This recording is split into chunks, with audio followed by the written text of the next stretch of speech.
Hello, কেমন আছেন সবাই? আশা করি সবাই খুব ভালো আছেন। আমরা অনেক ভালো আছি। তো আজকে আমরা আসলাম লালবাগ কেল্লায়। তো লালবাগ কেল্লায় আমরা আসলাম আজকে আমি, বোন জামাই আর হচ্ছে ছোট ভাই। তো আমরা এখানে এখন ঢুকবো আর ঢোকার জন্য আমাদের যে টিকিট সংগ্রহ করা লাগে, টিকিট সংগ্রহ করছি আমরা ৩টা।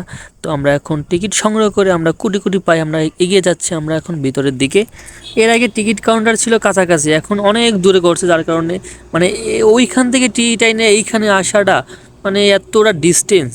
তো যাই হোক, বিরক্ত হওয়ার কিছু নয়, আমরা টিকিটটা নিলাম, টিকিটটা নিয়ে এখন আমরা চলে যাচ্ছি লালবাগ কেল্লার একদম ফ্রন্ট গেট দিয়ে ঢুকে পড়তেছি আমরা। আমাদের টিকিটটা চেক করলো, 3টা টিকিট চেক করে ছেড়ে ফেললো।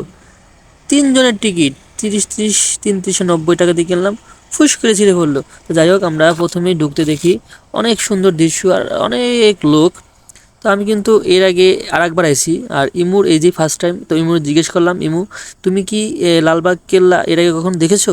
ইমু বলল হ্যাঁ দেখছি। আমি বলছি কোথায় দেখছো? টিভিতে দেখছি, মোবাইলে দেখছি। হ্যাঁ, অনেক ফান করতেছে। ভিতরে প্রচণ্ড রোদ ছিল আর অনেক তাপ ছিল। তো এখন বাজলো 5টা।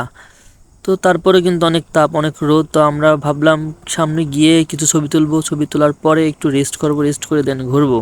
তো এই জন্য আমরা পিছন সাইডে চলে আসলাম। পিছন সাইডের থেকে কত সময় জিরিয়ে নেব। এখানে একটু বাতাস আছে, ভালোই বাতাস লাগতেছে এখানে। তো যেহেতু এখানে একটু বাতাস লাগে, ইমুরে এবং সুব্রতদাকে বললাম কি আমরা এখানে একটু রেস্ট করি। তো রেস্ট করার পরে আমরা নাহলে ঘুরবো, রোদটা একটু কমুক। এই জন্য আমরা এখানে একটু বসলাম আর সুন্দর ফুরফুরে একটু বাতাস অনুভব করতেছি। তো এর ইতিমধ্যে আমরা উঠলাম, উঠার পরে দেখলাম কি চারপাশ থেকে বাঁশি ফুয়াইতেছে। তো আমি জিজ্ঞেস করলাম যে কি ব্যাপার, বাঁশি ফুয়াইতে কি মানে ফুয়াইতেছে কি জন্য?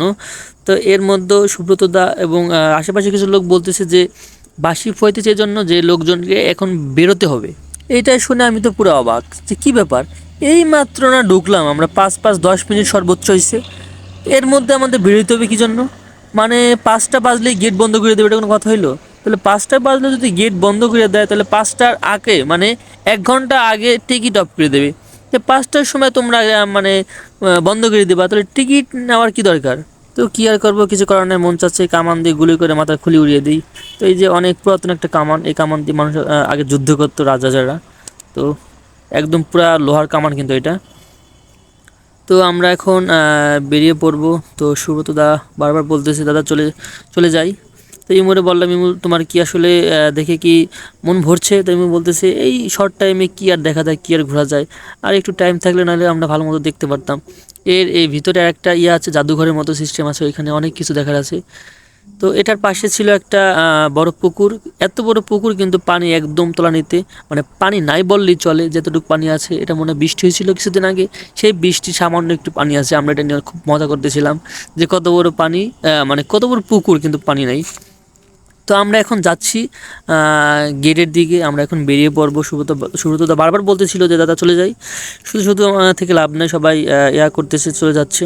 তো বললাম যে ঠিক আছে, তো চলো আমরাও চলে যাই। তো আমরাও চলে যাচ্ছি। তো একটা জিনিস খুব খারাপ লাগলো, এখানে ম্যানেজমেন্টের সিস্টেম খুব খারাপ। অন্তত আধা ঘন্টা আগে টিকিটটা অফ করা উচিত, মানুষ যাতে আধা ঘন্টার সময় ঘুরতে পারে। তো আমাদের আজকে এ পর্যন্ত। সবাই ভালো থাকবেন, সুস্থ থাকবেন এবং আমাদের ভিডিওটা অবশ্যই লাইক, কমেন্ট এবং শেয়ার করবেন। ধন্যবাদ সবাইকে। টাটা।